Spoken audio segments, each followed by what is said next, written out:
Followed by. तो जैसे कि हमें पता है अब तक हम इंड्यूस ईएमएफ के 5 फॉर्मूले कवर कर चुके हैं और आज हम इसका 6th वाला फॉर्मूला कवर करने जा रहे हैं। इसका नाम है translational motion of a straight conductor.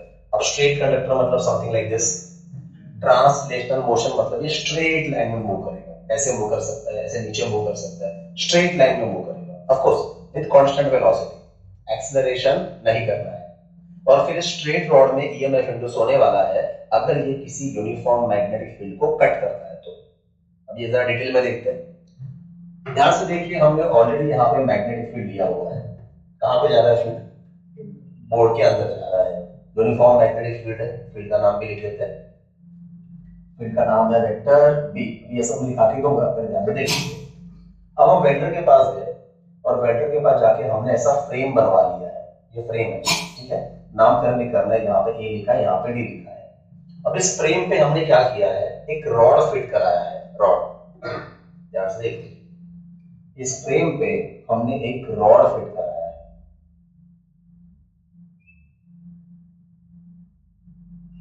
इसका नाम आएगा बी सी। और अगर आप ध्यान से देख रहे हो तो सेम लेंथ है, एडी का जितना लेंथ है उतना ही बीसी का लेंथ है। इस रॉड की खास बात क्या है, तो हम इसको आगे पीछे मूव कर सकते हैं on this frame. Frame fix है और ये रॉड जो है, ये रॉड इस फ्रेम पे आगे पीछे मूव कर सकता है। अब आप ही बोलो, फील्ड अंदर जा रहा है, रॉड जब आगे पीछे मूव करेगा तो ये लाइन को क्या करेगा, कट। मतलब ये रॉड ट्रांसलेशनल मोशन कर रहा है और यूनिफॉर्म मैग्नेटिक फील्ड को परपेंडिकुलर मैनर में कट कर रहा है। तो इस रॉड में ईएमएफ इंड्यूस होने वाला है, ये हमें दिखाना है, ठीक है। अब जरा ध्यान से एक दो चीज और कवर कर लेते हैं। मान लेते हैं ये जो साइड ए बी है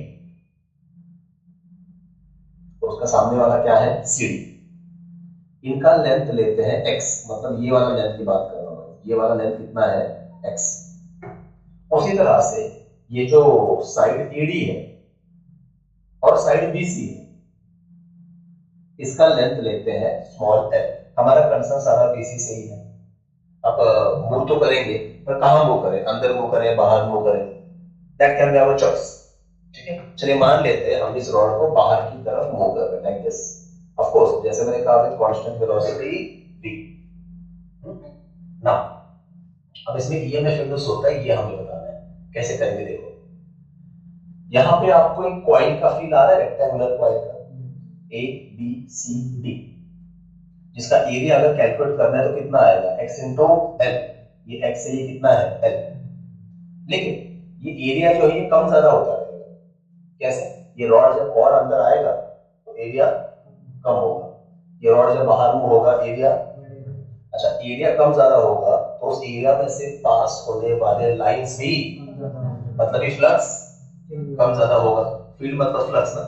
अच्छा अगर ये कॉइल का फील्ड दे रहा है तो इसका सरफेस नॉर्मल लेना पड़ेगा।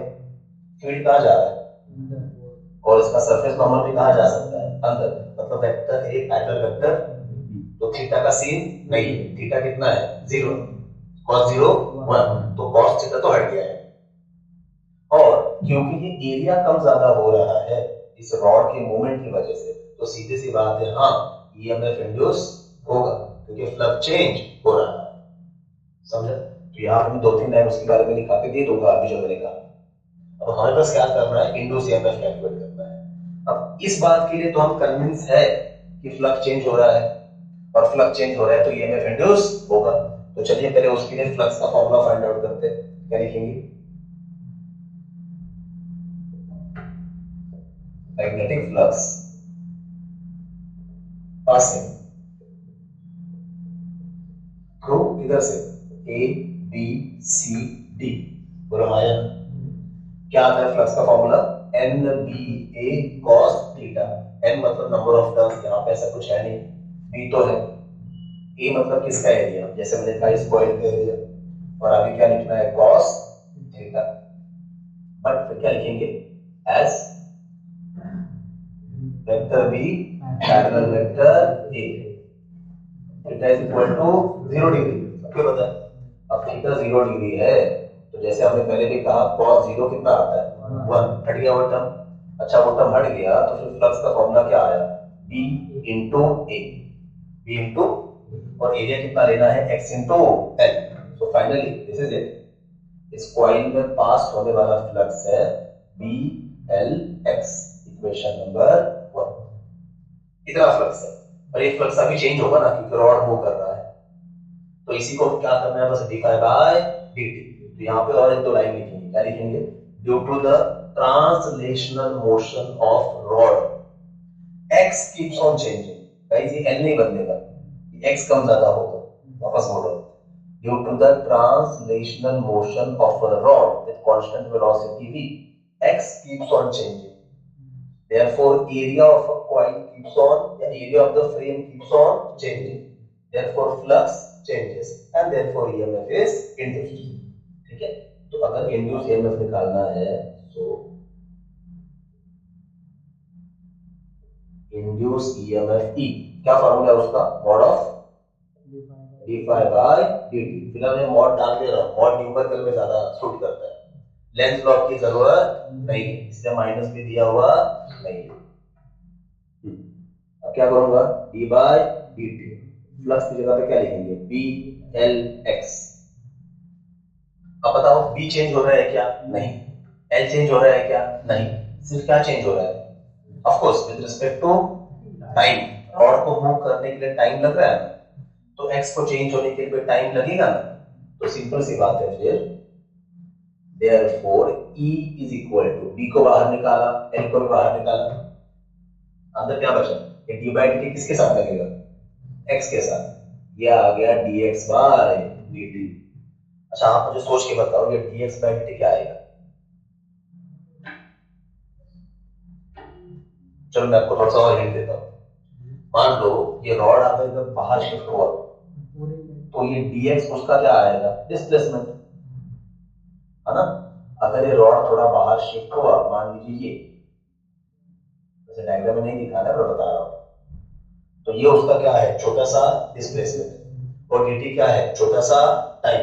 What is displacement upon time, या डिस्टेंस अपॉन टाइम, वेलोसिटी, ये क्या है, वेलोसिटी, और वेलोसिटी कैसा है, कांस्टेंट। यहां पे लिखता हूं S dx is equal to what,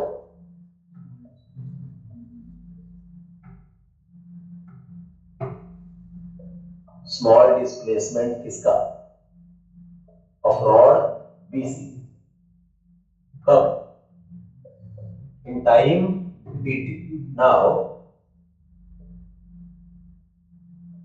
dx by dt is equal to what, v, that is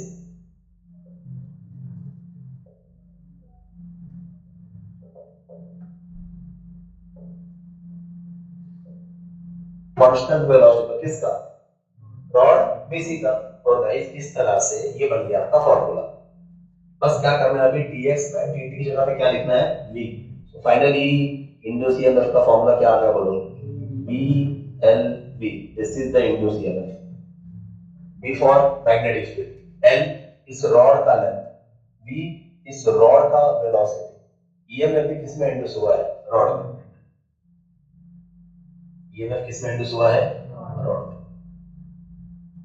I don't make sense, of course अगर ये कॉइल ऐसा फ्रेम ऐसा क्लोज है तो करंट भी फ्लो होगा, नो डाउट इन दैट, इसमें इस फ्रेम में, बराबर है। तो ईएमएफ किसमें आ रहा है, इस रॉड में। अब ना इस पे और बहुत अलग अलग तरह के क्वेश्चन बन सकते हैं, लेकिन उसके पहले डेरिवेशन आपको समझना है, ठीक है। इसको भी चाहे तो आप ऐसे लिख सकते हो, ये क्या है बी और ये क्या है सी। समझ में आया यहाँ तक, चलिए इतना मैं पहले लिखा के देता हूँ फिर आगे बढ़ते हैं। पॉज करो प्लीज। आगे अब हमें क्या करना है, देखिए वही डायग्राम मैंने वापस एक बार ड्रॉ किया हुआ है, फर्क बस ये है कि फील्ड की जैसे वैसा दिखा, ये है आपका फील्ड जो अंदर जा रहा है, ये पूरा फील्ड यहाँ पे फैला हुआ है, और ये है वो rod which is moving with the velocity v। अब रॉड मूव कर रहा है, मतलब कौन मूव कर रहा है, इसके अंदर का चार्ज। चलिए इलेक्ट्रॉन ले लेते हैं, इलेक्ट्रॉन है तो रॉड इस दिशा में जा रहा है, मतलब उसके अंदर का इलेक्ट्रॉन भी ऐसे ही जा रहा है, आया ना। रॉड मैग्नेटिक फील्ड में मूव कर रहा है, मतलब ये चार्ज भी electron filled, sorry rod move कर रहा है मतलब ये चार्ज भी मैग्नेटिक फील्ड में मूव कर रहा है। और मैग्नेटिक फील्ड वाला चैप्टर अगर आप याद करो तो आपको याद आएगा, whenever a charge moves in magnetic field applies force on it। तो ये वाले चार्ज पे क्या अप्लाई होगा? फोर्स। और उस फोर्स का फॉर्मूला क्या था? Q V B sine theta. अब रॉड का वेलोसिटी v है तो चार्ज का कितना होगा? v। बस चार्ज q की जगह पे क्या लिखना पड़ेगा? e, क्योंकि इलेक्ट्रॉन की बात चल रही है। हाँ या ना? तो चलिए मैं लिख देता हूं as charge e moves with velocity v in uniform magnetic field vector v। Uniform word लिखा है, इट इज अंडरस्टूड। वेलोसिटी की पहले कांस्टेंट वर्ड आता है, इट इज अंडरस्टूड। ठीक है, तो therefore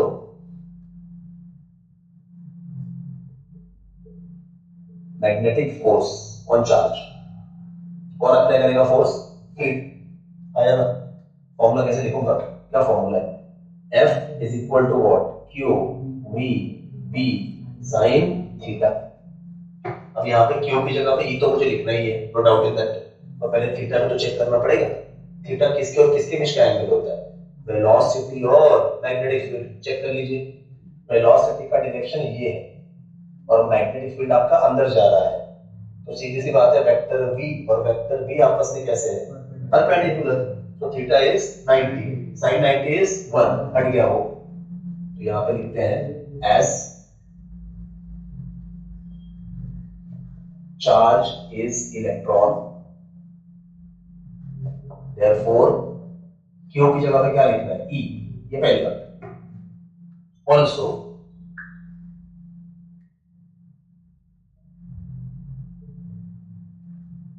vector v perpendicular vector v,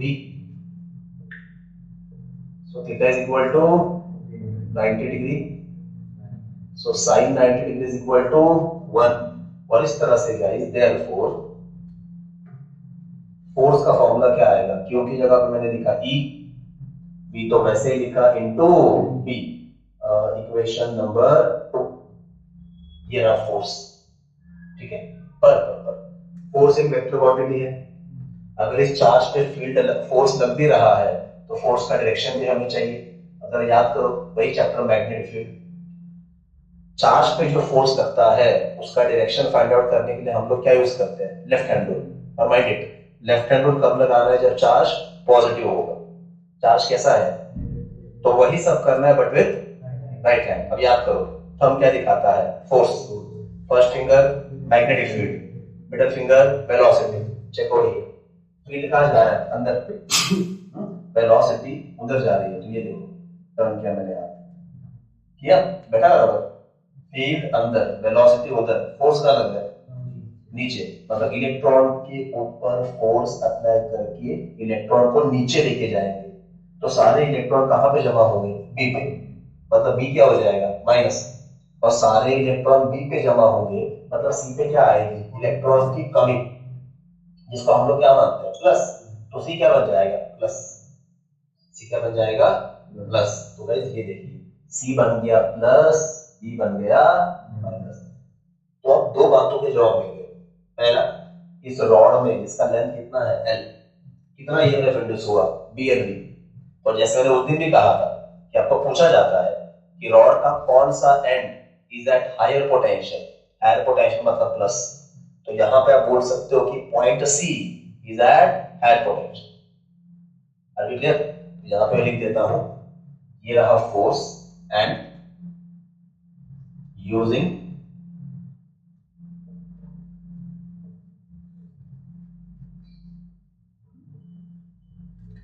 using direction for force, point C क्या बन गया है? Positive.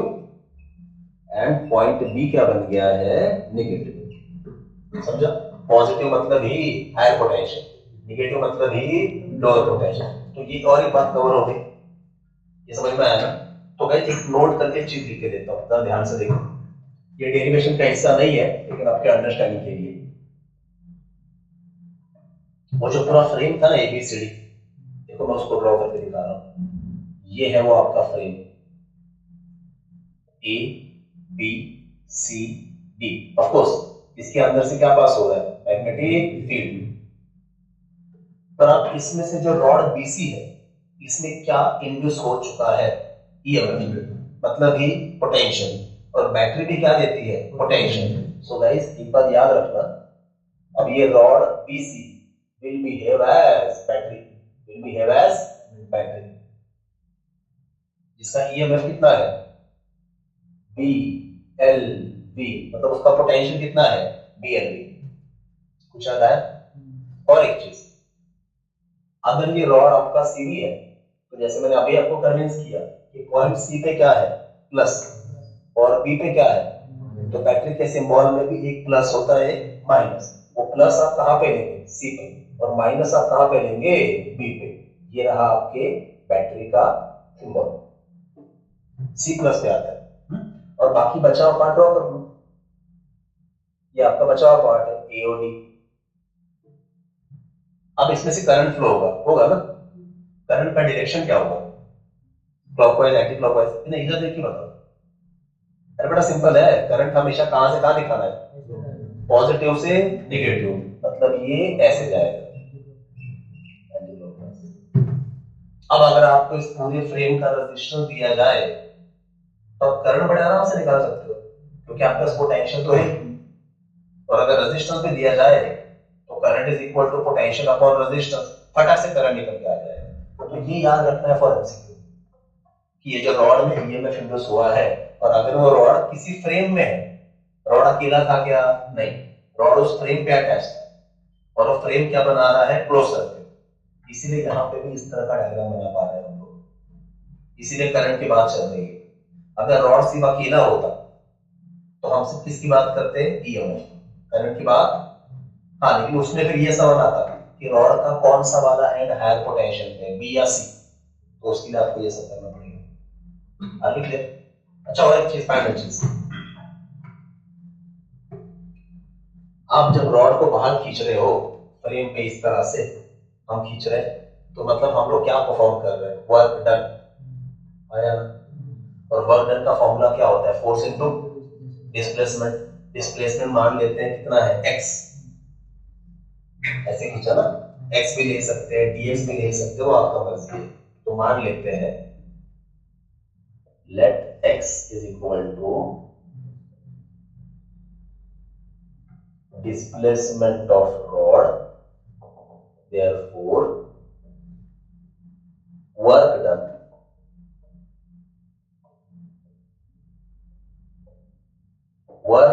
to move the rod BC। ठीक है, क्या आएगा वर्क डन का formula, work done is simply force into displacement, और फोर्स कौन है, ये क्या फोर्स, ठीक है। तो इस तरह से वर्क डन क्या आ गया, बोलिए, E B B x.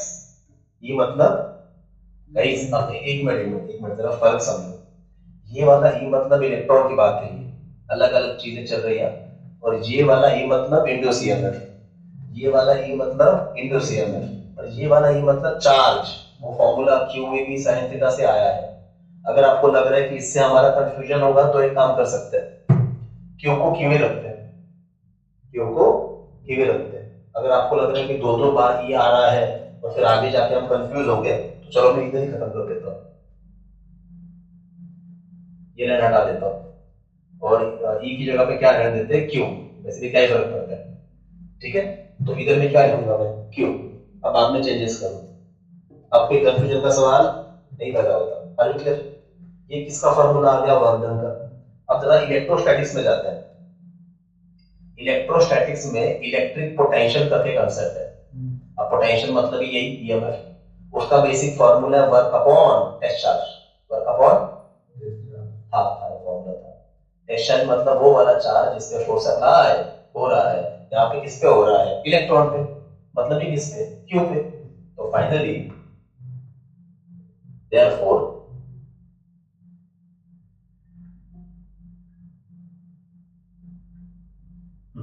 Therefore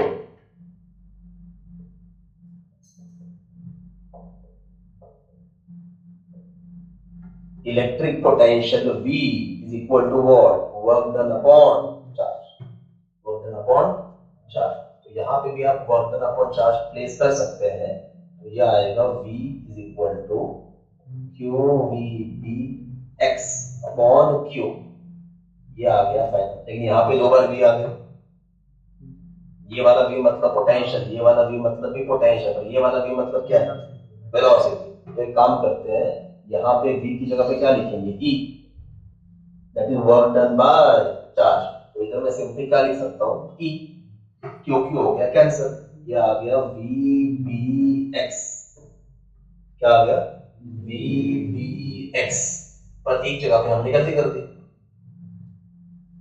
एक जगह पे हमने गलती कर दी। वो गलती क्या, वो आप मेरे को बताओगे। एक जगह पे हमने गलती कर दी है,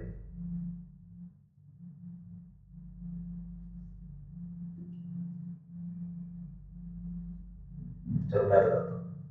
मुझे एक बात बताओ, फोर्स किस पे लगा है, रॉड पे नहीं, चार्ज पे, बस ये गलती है। फोर्स लगा किस पे है, चार्ज पे। तो हम जब वर्क डन निकाल रहे हैं तो डिस्प्लेसमेंट भी किसका आएगा, चार्ज का। चार्ज ये इलेक्ट्रॉन ऐसे जा रहा है बराबर है, और जब इस पे फोर्स लगा तो ये सारे इलेक्ट्रॉन बी पे आ गए ना, नीचे शिफ्ट हो गए। तो जो इलेक्ट्रॉन अगर सी पे भी होगा, जो इलेक्ट्रॉन अगर सी पे भी होता, वो भी भागा भागा कहां पे आता है, बी पे आता है। मतलब इलेक्ट्रॉन का मैक्सिमम डिस्प्लेसमेंट कहां से कहां होता, सी से लेके बी। तो गाइस डिस्प्लेसमेंट ये है, वो रॉड का डिस्प्लेसमेंट आपने एक्स या डीएक्स दिया था। यहाँ पे हम फोर्स किस पे लगा रहे हैं, चार्ज। वर्क डन किसके लिए निकाल रहे हैं, चार्ज। तो डिस्प्लेसमेंट भी किसका, चार्ज। और फोर्स का डायरेक्शन यूज करके हमने समझा कि सारे इलेक्ट्रॉन कहां पे शिफ्ट हो रहे हैं, बी पे। तो जो इलेक्ट्रॉन एकदम टॉप पे होगा सी पे, वो भी भागा भागा कहां पे आएगा, बी पे। मतलब मैक्सिमम डिस्टेंस को कितना कवर करेगा, सी से लेके बी। मतलब रॉड का लेंथ ना, और रॉड का लेंथ कितना है, L. Moral of the story, ये डिस्प्लेसमेंट में एक्स नहीं आएगा, यहाँ पे क्या आएगा, एल। समझा। तो ये सारा लाइन चेंज करना पड़ेगा, एक्स, मैं पूरे ही निकाल देता हूं, लेट एल, लेट की जरूरत नहीं है, L is equal to displacement of home, charge. L is equal to displacement of home, charge. Therefore work done to move इसको, चार्ज, कहां से कहां तक, yes thank you, from C to B is force into L. समझा, L clear. अब यहां पे भी क्या आएगा, एल। ठीक है, बाकी ये सब तो सेम है। इधर भी क्या आएगा, एल, और इधर भी क्या आएगा, एल। देखा देखा लग रहा है क्या, ये ई का फॉर्मूला वापस आ गया। सो इस तरह से इंड्यूस ईएमएफ फिर से क्या आ गया, बी एल बी। देखो ऐसे करो या वैसे करो, दोनों तरीके से फॉर्मूला सेम आता है। एक तरीका हमने कौन सा फॉलो किया, फ्लक्स वाला, कि एरिया कितना है एलएक्स, फ्लक्स कितना है बीएलएक्स, और फ्लक्स चेंज हो रहा है, मतलब B L DX by DT. फिर बोला डीएक्स बाय डीटी मतलब ही क्या, वी। सो इंड्यूस ईएमएफ कितना आया, बी एल बी। ये एक तरीका। दूसरा तरीका मैग्नेटिक फील्ड वाले चैप्टर से उठाया, क्या, अगर रॉड मूव कर रहा है मतलब चार्ज भी मूव कर रहा है, और चार्ज मूव कर रहा है तो चार्ज पे क्या अप्लाई हो रहा है, फोर्स। वो फोर्स हमने निकाला, Q V B sine theta, theta हट गया तो फोर्स कितना है, क्यू वी बी। फिर राइट हैंड रूल लगाया कि ये चार्ज मतलब इलेक्ट्रॉन कहां से कहां जाएगा, सी से बी तक। तो बी क्या बन गया, नेगेटिव, सी क्या बन गया, पॉजिटिव। हाँ या ना। अब चार्ज मूव हो रहा है मतलब क्या हो रहा है, वर्क डन। तो वर्क डन, पहली बात तो वर्क डन रॉड के लिए नहीं निकाल रहे, किसके लिए निकाल रहे हैं, चार्ज के लिए। तो वर्क डन का फॉर्मूला फोर्स इनटू डिस्प्लेसमेंट। तो चार्ज के ऊपर फोर्स हमने लिख दिया, और चार्ज भी डिस्प्लेस हो रहा है कहां से कहां, सी से लेके बी, सी से लेके। तो चार्ज का डिस्प्लेसमेंट कितना है, एल। इस तरह से वर्क डन का फॉर्मूला आ गया force into displacement, that is Q V B L. लेकिन फिर हम इलेक्ट्रोस्टैटिक्स में गए, इलेक्ट्रोस्टैटिक्स में हमें याद है कि पोटेंशियल का फॉर्मूला है 1/टेस्ट चार्ज। टेस्ट चार्ज मतलब वो वाला चार्ज जिस पे फोर्स अप्लाई हो रहा है। पोटेंशियल मतलब ई ईएमएफ। एक्चुअल टेस्ट चार्ज भी ई है, तो दो बार ई लिखेंगे तो कंफ्यूजन हो जाएगा, इसलिए हमने चार्ज की जगह पे क्यू भी रखा। तो यहां से हमें और एक फॉर्मूला मिला, E is equal to work done by charge. तो वर्क डन का फॉर्मूला पुट कर दिया, Q V B L upon Q, Q Q cancel, और हमें इंड्यूस ईएमएफ का फॉर्मूला फिर से मिल गया बीएलवी। अब अगर आपके मन में ये सवाल कि पेपर में क्या क्या लिखना है, तो पेपर में आपको ये सब नहीं लिखना पड़ेगा।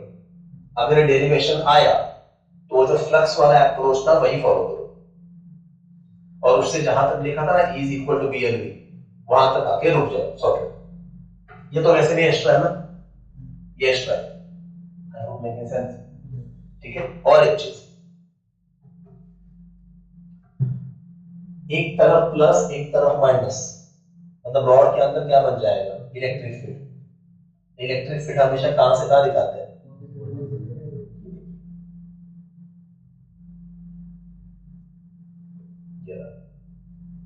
समझा। तो दोनों तरीके से हमने बीएलवी सॉल्व किया है, और उससे क्या क्या सवाल पूछ सकते हैं ये भी हमने बना लिया है। अब टेक्स्ट बुक में इसके तीन तीन न्यूमेरिकल है, तो यहां से आपको इसका इंपॉर्टेंस समझ में आ जाएगा कि बीएलवी फॉर्मूला कितना जरूरी है हमारे लिए। एंड डाउट या कुछ रिपीट करना है, याद रखने बात क्या थी, फोर्स किस पे लग रहा था, चार्ज। शिफ्ट कौन हो रहा था, तो वर्क डन किसका, डिस्प्लेसमेंट किसका, जो सी से बी तक आएगा, मतलब displacement is L not x.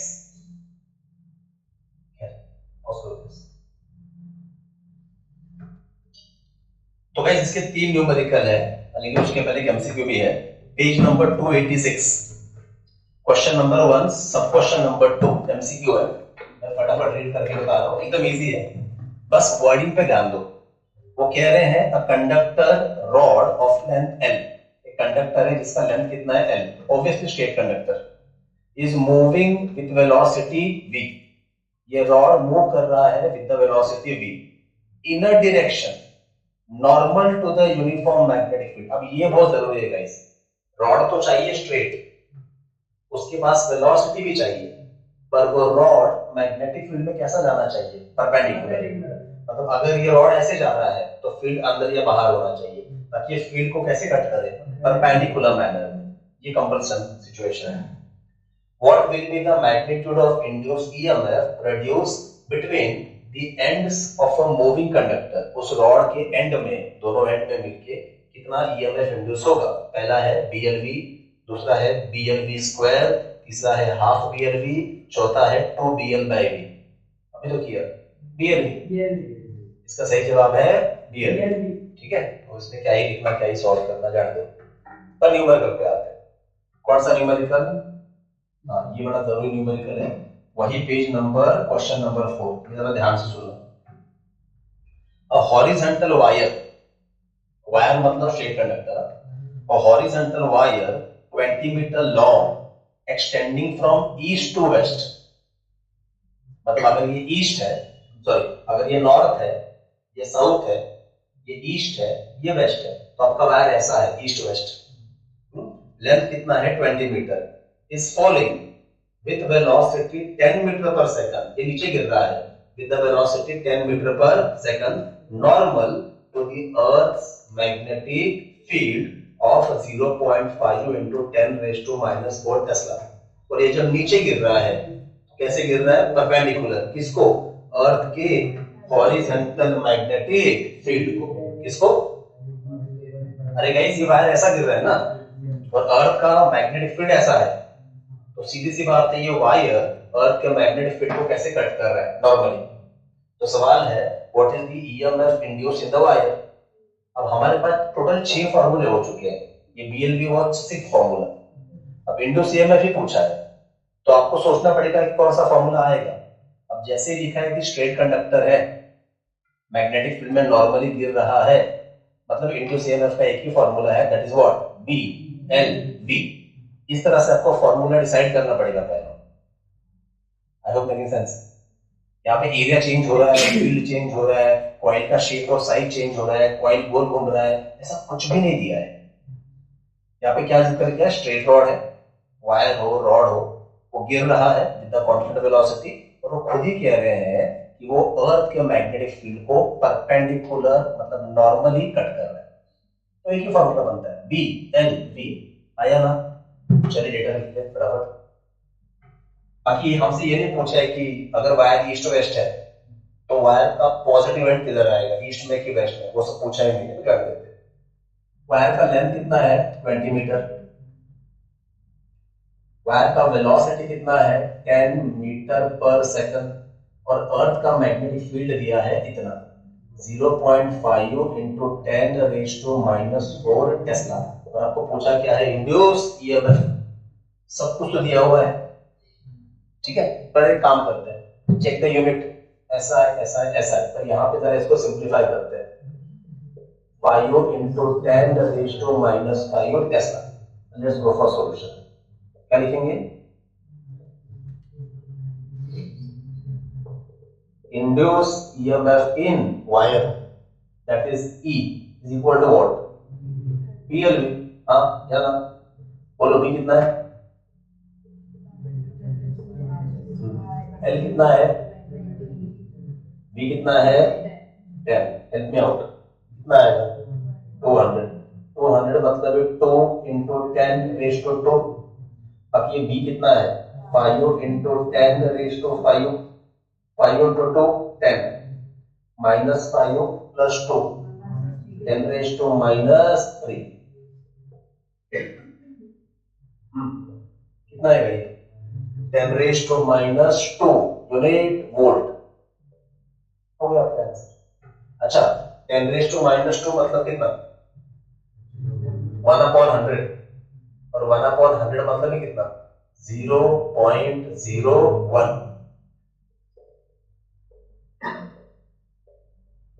या अगर इसको मिली वोल्ट में लिखने जाओगे ना तो ये आता है 10 मिली वोल्ट। कितना आता है गाइस, ये भी नोट करो, पोटेंशियल तो आ रहा है वायर में, नो डाउट इन दैट, पर उसका वैल्यू कितना छोटा है, 10 मिली वोल्ट। 10 मिली वोल्ट, बराबर ना, ये बहुत निग्लिजिबल सा पोटेंशियल है, ठीक है। इसलिए इसका कोई इफेक्ट वगैरह हमें खास नजर आने का सवाल ही पैदा नहीं होता। 10 मिली वोल्ट इज नथिंग ना, ठीक है। ये हो गया एक न्यूमेरिकल। चलिए जगह तो और एक कर लेते हैं, एंड आउट। पेज नंबर 287,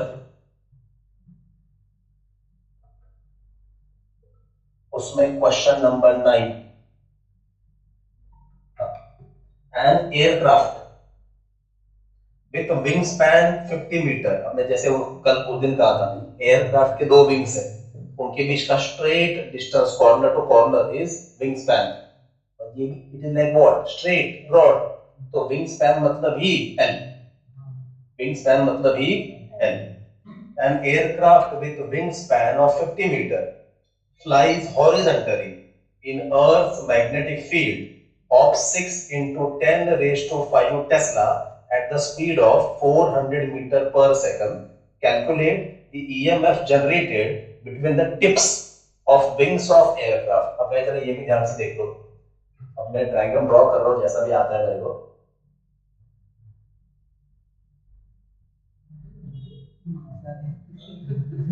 ये बच्चे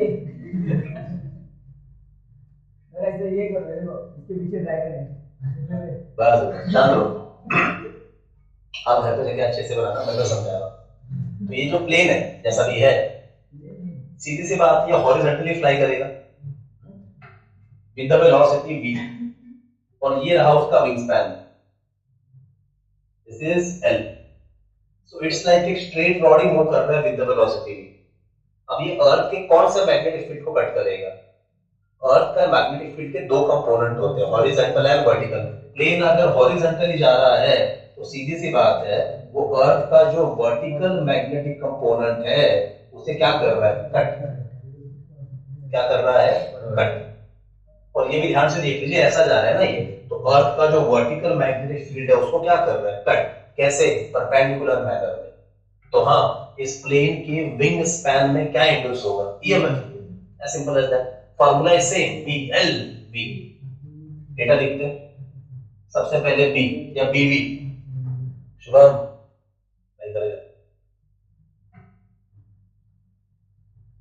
क्या वैल्यू है बी का? 6 इंटू 10⁻⁻⁵ टेस्ला। एल कितना दिया है? 50 मीटर। और प्लेन का स्पीड कितना दिया है? 400 मीटर पर सेकंड। और आपको पूछा है इंटू 7। माइंड इट, यहाँ पे ना आपको स्पीड किलोमीटर पर आवर में भी दे सकते हैं, और अगर किलोमीटर पर आवर में दिया तो यस आपको उसे कन्वर्ट करना पड़ेगा मीटर पर सेकंड में। कैसे करेंगे? यस, मल्टीप्लाई करना पड़ेगा 5/18 से। चलो सही है।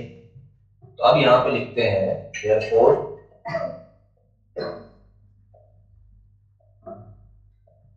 इंड्यूस्ड ईएमएफ ई। फॉर्मूला बोलो फिर से। फॉर्मूला सेम है, बी एल बी। बी का वैल्यू कितना है? 6 इंटू 10⁻⁵।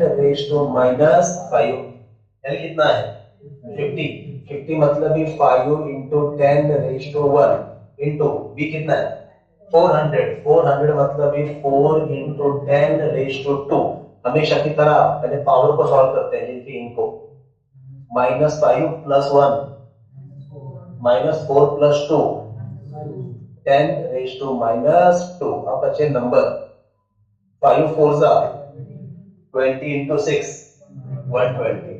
तो गाइस ये रहा आपका आंसर। आपका इंड्यूस ईएमएफ है इतना। पर इसको और अच्छे से लिखते हैं। यस, इंटू 10⁻² मतलब डिवाइड बाय 100। तो फाइनली आपका इंड्यूस ईएमएफ क्या आ रहा है? अब यहां से भी आप समझ सकते हैं, प्लेन का स्पीड है 400 मीटर पर सेकंड का। पर सेकंड है, पर आवर नहीं। इतना हाई स्पीड से प्लेन जा रहा है, उसके बावजूद उसके विंग स्पैन में जो ईएमएफ आया वो सिर्फ 1.2 वोल्ट है। पेंसिल से जो 1.5 वोल्ट का होता है उससे भी कम है। और यहाँ पे कोई सर्किट कंप्लीट नहीं हो रहा है, तो करंट का सवाल ही पैदा नहीं होता। ठीक है, और एक न्यूमेरिकल है वो भी ले लेते हैं, फिर आप देखना स्टार्ट करते हैं। वापस वही पेज नंबर 287। इस बार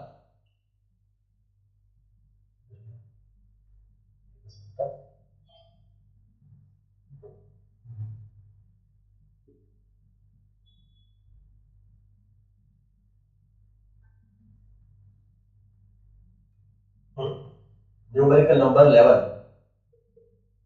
ये भी ध्यान से देख लीजिए।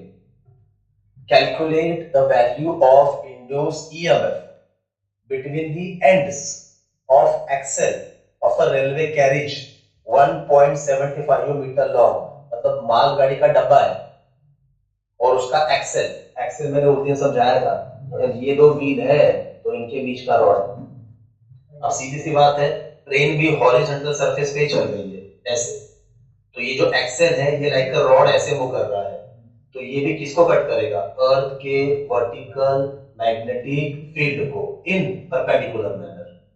फिर से एक बार, calculate the value of induced EMF between the ends of an axle of a railway carriage 1.75 meter long. इसका लेंथ आपको दिया है, how much is that?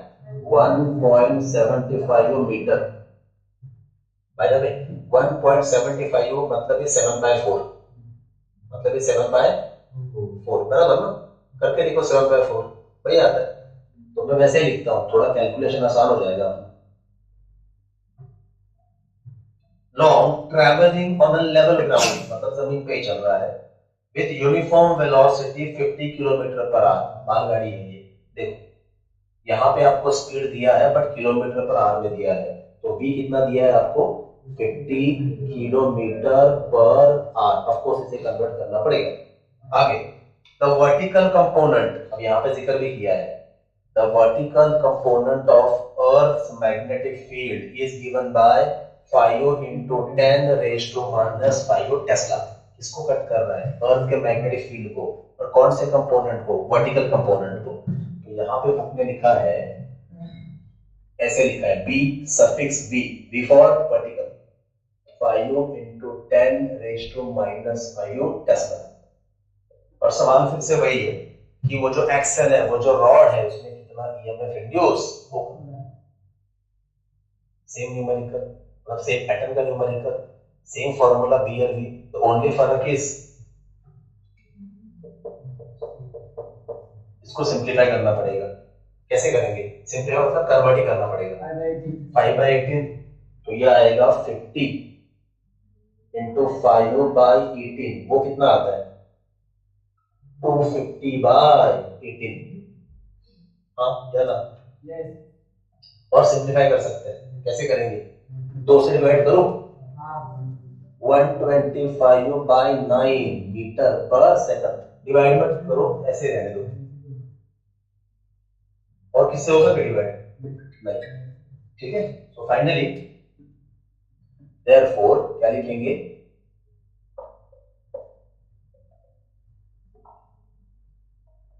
EMF induced in axle, क्या फॉर्मूला है, E is equal to what, B L V, formula same ही है। D का value दिया है 5 इंटू 10⁻⁻5, L का वैल्यू 7/4, B का वैल्यू 125/9। जरा देखो कहीं कुछ डिवीजन हो रहा है क्या, नहीं हो रहा है, कोई बात नहीं। चलिए क्या करें, कैसे सॉल्व करें,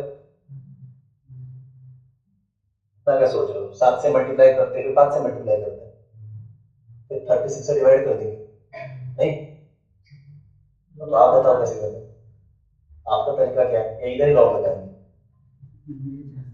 फिर लॉग लगाना है, कोई शौक है नहीं, हाँ तो बताओ, टेबल से यूज करना पड़ेगा ना, या तो 5 से मल्टीप्लाई करो फिर 7 से करो, या 7 से करो फिर 5 से करो, एक ही बात है, इधर ही करते चलो। 7 5 जा 35, कैरी कितना आया 3, 7 2 जा और 3 17, कैरी कितना आया 7 1 जा और एक 8, इन दोनों का तो आ गया, इनको क्या करना है 5 5 5 जा कैरी 2, 5 7 जा और 2 कैरी 3, 5 8 जा और 3 43, यह आ गया 4375 अपॉन 4 इंटू 9 36 इंटू 10⁻⁻5, समझा। अब 36 से डिवाइड कर रहे हैं, क्या करेंगे, मैन्युअली करेंगे कि लॉग टेबल अपनाएंगे, आप मैन्युअली पक्का करोगे, ठीक है आपकी मर्जी।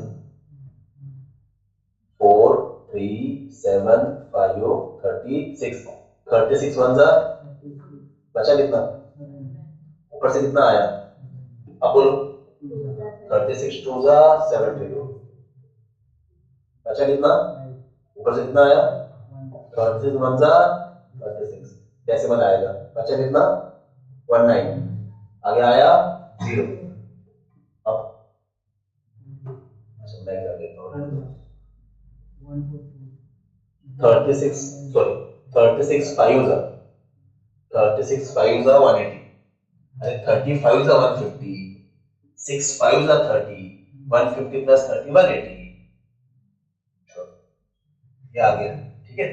तो बस काम हो गया, ये कितना आएगा 121.5 इंटू 10⁻⁻5 वोल्ट। इसको और अच्छे से लिखते हैं, इसको मिली वोल्ट में लिखते हैं ताकि समझने में थोड़ी आसानी हो। मिली वोल्ट में लिखने के लिए पावर कितना चाहिए 10⁻3, मतलब पावर को 2 से बढ़ाना है, पावर को बढ़ाने के लिए डेसिमल कहां पे लाते हैं, लेफ्ट में, कितना प्लेस, 2 प्लेस, तो ये आएगा 1.215 into 10⁻³ volt, and finally this is it,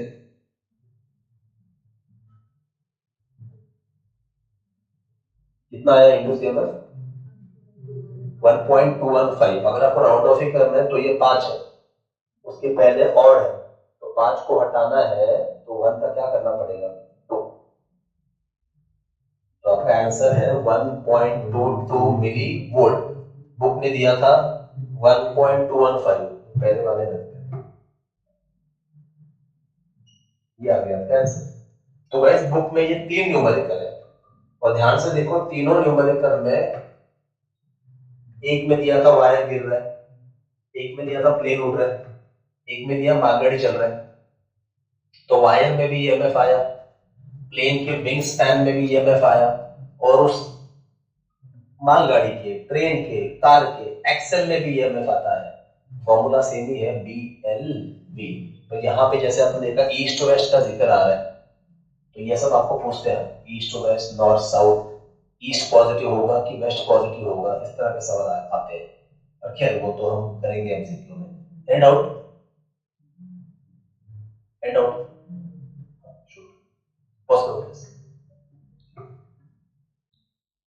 और advice.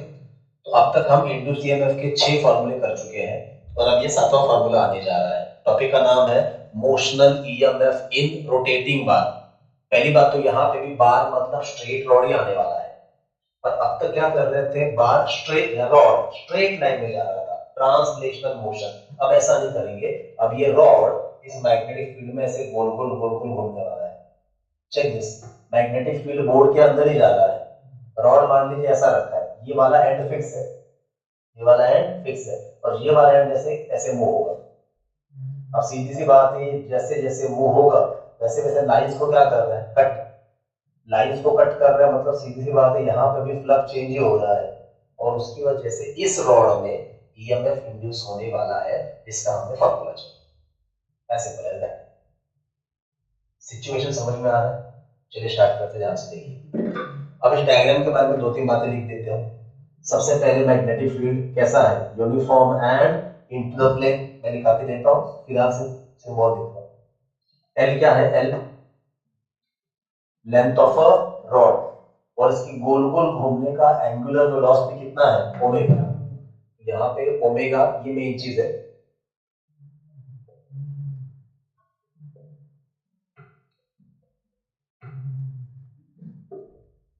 Angular velocity of rod.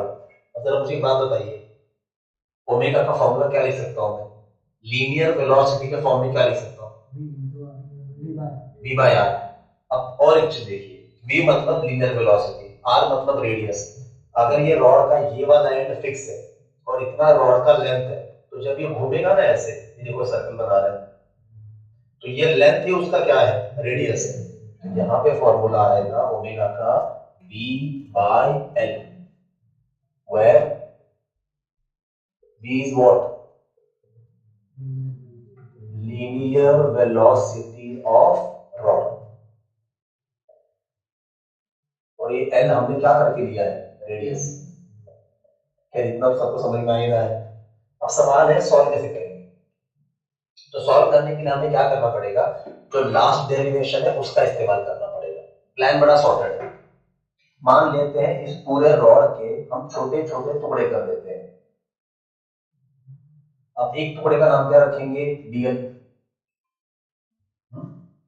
लेकिन अगर ध्यान से देख रहे हो तो ये डीएल किस तरह दिख रहा है, लाइक अ स्ट्रेट रॉड, जो लास्ट वाला डेरिवेशन में था, और ये डीएल इस दिशा में मूव कर रहा है with the linear velocity v। पूरे रॉड का भी लीनियर वेलोसिटी कितना है, v। तो उसके हर टुकड़े का भी लीनियर वेलोसिटी कितना होगा, v से भी होगा। अब पूरा रॉड भूल जाओ, सिर्फ डीएल पे ध्यान दो। This DL is a straight rod which is moving with a constant velocity v, और जो अंदर जाने वाले मैग्नेटिक फील्ड को कैसे कट कर रहा है, इन परपेंडिकुलर मैनर। इन परपेंडिकुलर फील्ड अंदर जा रहा है, रॉड ऐसे आ रहा है, कौन सा, डीएल। तो सीधी सी बात है, डीएल में क्या इंड्यूस होगा, ईएमएफ। फॉर्मूला वही, बी एल वी, बस एल की जगह पे क्या आएगा, डीएल। अच्छा, लेंथ के टुकड़े हो गए हैं, लेंथ तो छोटा है तो ईएमएफ भी छोटा। ई नहीं लिखे, क्या लिखेंगे, डी। इस तरह से हमने एक टुकड़े का ईएमएफ निकाला, एक टुकड़े का, पर ये पूरा वायर ऐसे छोटे छोटे टुकड़ों में आपने डिवाइड किया, DL DL DL DL DL. तो एक टुकड़े का ईएमएफ डी, दूसरे का भी डी। तो आपको तो पूरे रॉड का निकालना है ना, तो क्या करना पड़ेगा, इंटीग्रेशन। क्या करना पड़ेगा, लेकिन इंटीग्रेशन का रूल क्या कहता है, एडिशन उसी का होगा जिसके टुकड़े, टुकड़े किसके हो गए हैं, लेंथ, तो एडिशन भी किसका होगा, कहां से कहा, रॉड के एक एंड से रॉड के। अब रॉड के एक एंड पे लेंथ हम लेते हैं 0, यहां से स्टार्ट हुआ है, और रॉड के दूसरे एंड पे लेंथ कितना आएगा, एल। तो एडिशन कहां से कहां तक होगा, 0 से एल तक। इंटीग्रेशन मारेंगे आ जाएगा, उधर आउट हो। I hope making sense. चलिए स्टार्ट करते हैं। तो ऐसे लिखता हूं, S small element dl moves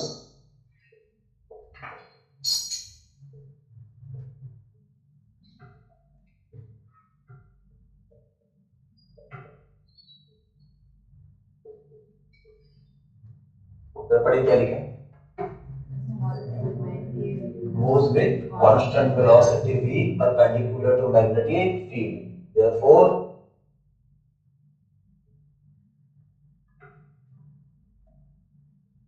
into CMF in dl। Formula लिखते हैं, E की जगह पे क्या लिखना है d, फॉर्मूला क्या है bl, b तो मैंने वैसे ही लिखा, बस l की जगह पे क्या लिखा dl into v, equation number 1, equation number. अब एक काम करते हैं, एक्चुअली हमें फॉर्मूला ओमेगा के फॉर्म में चाहिए।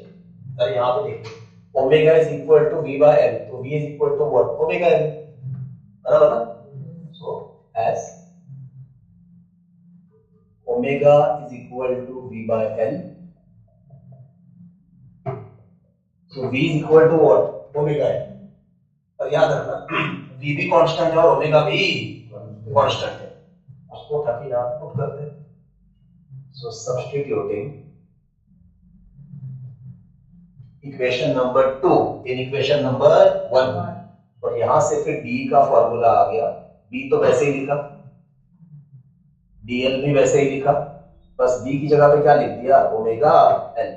ये रहा आपका d, एक टुकड़े में इतना ईएमएफ है, एक टुकड़े में देखो ओमेगा भी आ गया फॉर्मूला में, गोल गोल घूम रहा है तो हमें एंगुलर वेलोसिटी के फॉर्म में ही चाहिए था।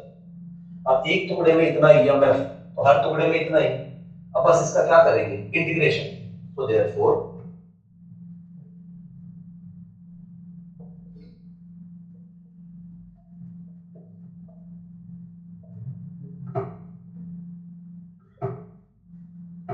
therefore EMF induced in rotating bar, that is E, क्या लिखेंगे इसको इंटीग्रेशन ऑफ व्हाट B।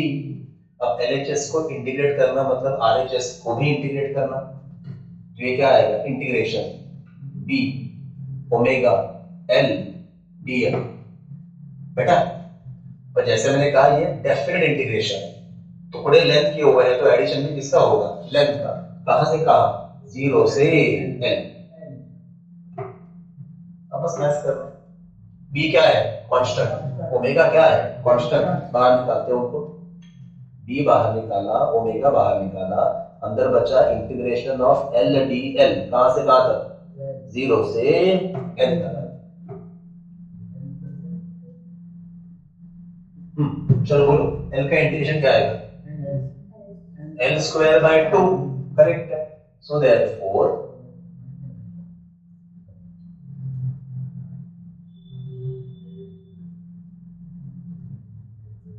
कहां से कहां तक 0 से l तक। अब बस क्या करना है upper limit minus lower limit,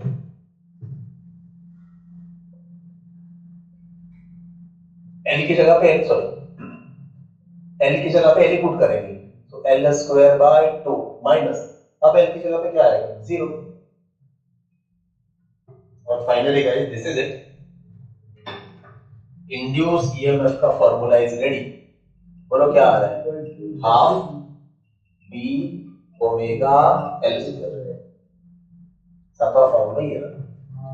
तो आज के बाद अगर किसी ने पूछा कि आपके पास एक स्ट्रेट रॉड है, उसका एक एंड फिक्स है और वो यूनिफॉर्म मैग्नेटिक फील्ड में रोटेट हो रहा है, मैग्नेटिक फील्ड को कट कर रहा है with the angular velocity omega, rod का length is l, then induced EMF in the rod is half b omega l square।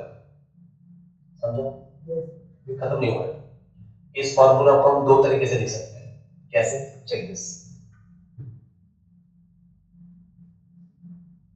अगर यही फॉर्मूला ओमेगा की जगह पे v के फॉर्म में लिखना होगा तो v लीनियर वेलोसिटी है ना, हो सकता है आपको लीनियर वेलोसिटी दे दे, कुछ नहीं बस ओमेगा की जगह पे क्या लिखेंगे v बाय l।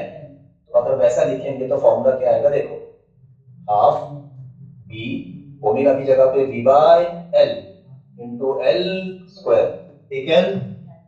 और फाइनली बोलो क्या आया हाफ bl v, ये याद रखने का सिंपल तरीका है,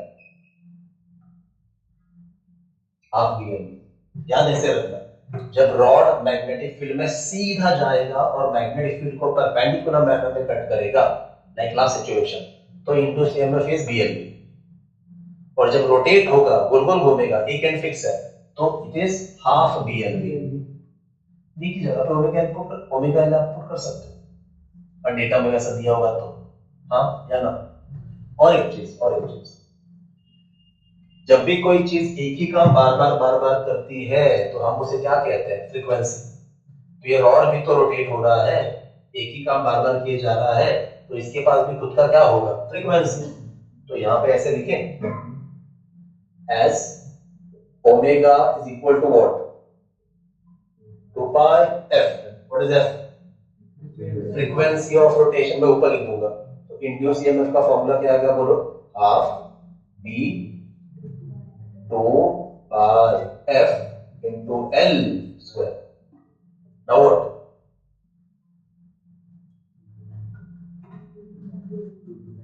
टोटल कैंसर। और इस तरह से इंड्यूस ईएमएफ का फॉर्मूला आया pi B F L square. ये भी काम कर सकता है, इसमें पाई तो फिक्स है, बी क्या है, मैग्नेटिक फील्ड, एफ क्या है, फ्रीक्वेंसी ऑफ रोटेशन, और एल क्या है, रॉड का लेंथ। यहां पे लिख देता हूं, एफ क्या है,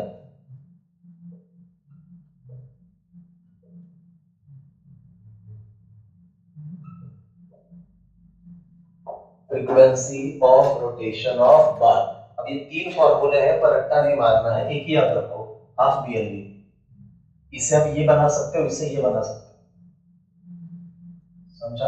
अच्छा, टाइम पीरियड भी पूछ सकते हैं फिर, तो टाइम पीरियड होगा तो बस एफ की जगह पे क्या पुट करना है, 1/t, तो वो बन जाएगा pi B L square by T. अब क्या ऐसे हम फॉर्मूले बना ही सकते हैं, जितने ज्यादा हो सके वेरिएशन बना सकते हैं, बस सारे लिखने की या ऐड करने की जरूरत नहीं है, एक अच्छे से याद कर लो, बाकी सिचुएशन के हिसाब से आपको लिखना है। अभी क्लियर, ये समझा पूरा डेरिवेशन। कितने फॉर्मूले हो गए, 7। अब बुक ने क्या किया, बुक ने ये रॉड ऐसे दिखाया था, इधर दिखाया था, ताकि समझ में क्यों घूम रहा है। हमने जानबूझ के ऐसे दिखाया ताकि डीएल का लॉजिक में समझा सको कि ये स्ट्रेट रॉड की तरह जा रहा है, लेकिन ऊपर ओमेगा के लिए इसे आग दिखाया है। ठीक है, पॉज करो प्लीज। हाँ guys, on the board please. तो जैसे हमने कहा कि बस 7 फॉर्मूले हो चुके हैं, अब यहाँ से 8वां फॉर्मूला आने वाला है, और ये समझ में आया तो 9th वाला समझने में आसानी होगी। टॉपिक का नाम है सेल्फ इंडक्शन। वैसे ये बड़ा डिटेल में जाना है क्योंकि इसमें 2-3 जगह पे फॉर्मूले बनने वाले हैं। प्लान क्या, पहले सुन लो। हमने कॉइल ले लिया, कॉइल मतलब ऐसे, इसके नंबर ऑफ टर्न्स है, उसको बैटरी लगा दिया है, और बैटरी के बाजू में की है। अब तक इस पूरे चैप्टर में हमने बैटरी का जिक्र किया भी नहीं था, पहली बार हम बैटरी लगा रहे हैं। पर इतना भी याद करो कि बैटरी जो करंट सप्लाई करता है वो करंट कैसा होता है, कांस्टेंट। और हमें कांस्टेंट नहीं चाहिए, हमें कैसा चाहिए, चेंज होने वाला। ठीक है, अब ध्यान से देखो क्या कर सकते हैं। जो की है, बटन, स्विच, हम इसको ऑन ऑफ करेंगे। ठीक है, उससे क्या होगा, जैसे की को ऑन करोगे सर्किट में करंट फ्लो होना स्टार्ट होगा, बराबर ना, मतलब करंट 0 से बढ़ेगा। जैसे की को ऑफ करोगे करंट वापस घटेगा, जितना भी था घट के वापस कितने पे आएगा, 0। तो मान लो की जब ऑफ था तो करंट कितना है, 0। की जब ऑन कर रहे हैं करंट कितना है, आई। फिर से आपने की को ऑफ कर दिया, करंट कितना हो गया, 0। फिर से की को ऑन कर दिया, करंट कितना हो गया, आई। तो मोरल ऑफ द स्टोरी, आप ये की को ऑन ऑफ करोगे तो उसकी वजह से इस कॉइल के अंदर जो करंट फ्लो हो रहा है, I, keeps on, of course with respect to time, with respect to change होने के लिए टाइम तो लगेगा ना। तो क्या चेंज हो रहा है, करंट, बराबर। अब करंट चेंज हो रहा है तो उसको ऐसे लिखो, di by dt, change in current with respect to time. अब गाइस करंट जितना ज्यादा चेंज होगा, करंट क्या बनाएगा, खुद का मैग्नेटिक फील्ड। करंट कांस्टेंट तो मैग्नेटिक फील्ड भी कांस्टेंट। अगर इस कॉइल में से पास होने वाला करंट चेंज होता रहेगा तो कॉइल में बनने वाला मैग्नेटिक फील्ड भी चेंज होता रहेगा, मतलब dB by dt। और अगर कॉइल के अंदर का मैग्नेटिक फील्ड चेंज होता रहेगा मतलब ही कॉइल के अंदर का मैग्नेटिक फ्लक्स भी चेंज होता रहेगा obviously with respect to time. क्या लिखूंगा मैं D phi by D T. ये देख लीजिए इस तरह हमने कॉइल के अंदर पास होने वाला मैग्नेटिक फील्ड या मैग्नेटिक फ्लक्स को चेंज किया। Finally we have reached here D phi by D T. और अगर कॉइल के अंदर पास होने वाला मैग्नेटिक फ्लक्स चेंज होता रहेगा तो हाँ उसी कॉइल के अंदर EMF is induced in the same coil denoted by small e। अब आपके मन में एक डाउट तो आना चाहिए कि पहले फ्लक्स कैलकुलेट तो कर लो, थीटा चेक तो कर लो। फ्लक्स का फॉर्मूला क्या है? बी ए कॉस थीटा। आया ना? थीटा 90 होगा तो कॉस 90 तो 0 है, चेक कर लेते हैं। सोलेनॉइड को याद कर लो, सोलेनॉइड को ये ऐसा ही था, वैसे आया ना?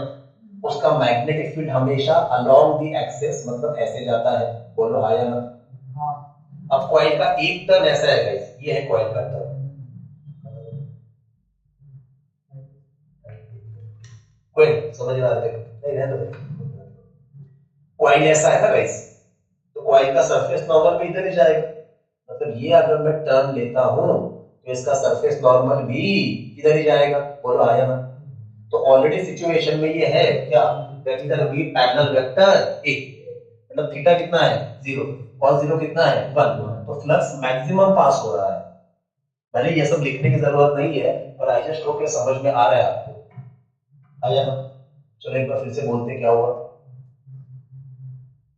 क्या किया हमने? कॉइल लिया जिसके नंबर ऑफ टर्न्स है, बैटरी लगाया, की लगाया।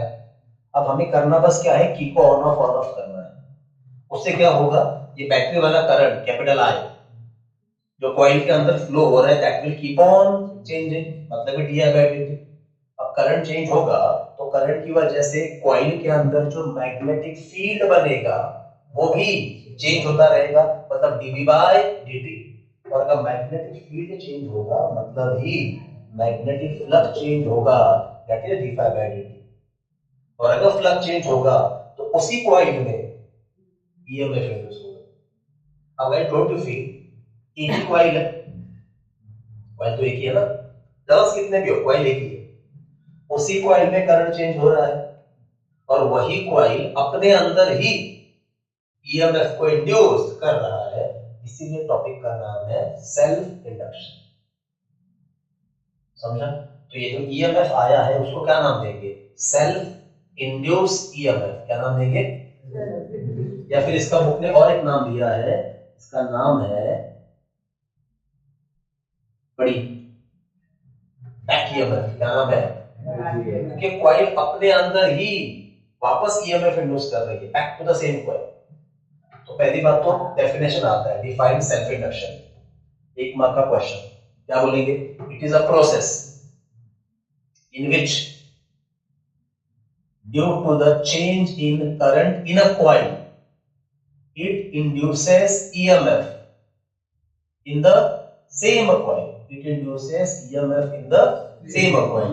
This process is called as self induction. ये सब मैं लिखा के दूंगा लेकिन पहले ध्यान से सुनो। अब ऑब्वियस सी बात है, ये नया सिचुएशन है, इसमें ना रॉड है, ना रॉड गोल गोल घूम रहा है, ना एरिया चेंज हो रहा है, ना मैग्नेटिक फील्ड चेंज हो रहा है। मतलब पहले वाला कोई भी सिचुएशन नहीं, ये अलग सिचुएशन है। तो इसका जो इंड्यूस ईएमएफ है इसका फॉर्मूला भी अलग से बनाना पड़ेगा। हाँ या ना? लेकिन फॉर्मूला बनाने के लिए कैसे जाएंगे? D phi by D T calculate करना पड़ेगा। अच्छा, D phi by D T calculate करने के लिए पहले क्या कैलकुलेट करना पड़ेगा? Phi flux. वो कैसे कैलकुलेट करेंगे? थोड़ा ध्यान से सुनो, एक नया टर्म आने वाला है, उल्टा जाता है। अगर हमें ज्यादा ईएमएफ चाहिए तो उसके लिए ज्यादा क्या चाहिए? फ्लक्स। और ज्यादा फ्लक्स के लिए ज्यादा क्या चाहिए? करंट। मतलब ज्यादा ईएमएफ चाहिए तो D phi by D T ज्यादा चाहिए, उसके लिए D I by D T ज्यादा चाहिए। आसान भाषा में कहूं तो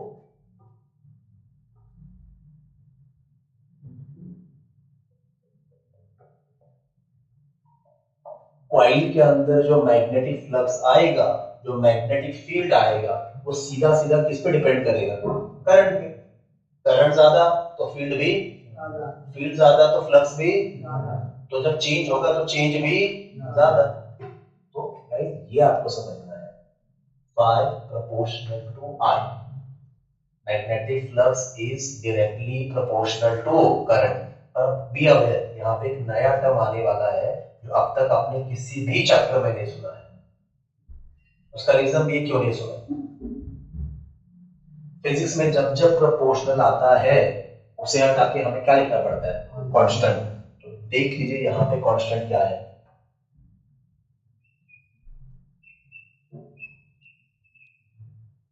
क्या है कांस्टेंट यहाँ पे? एल। ये एल क्या चीज है? नया फिजिकल क्वांटिटी है। This L is called as,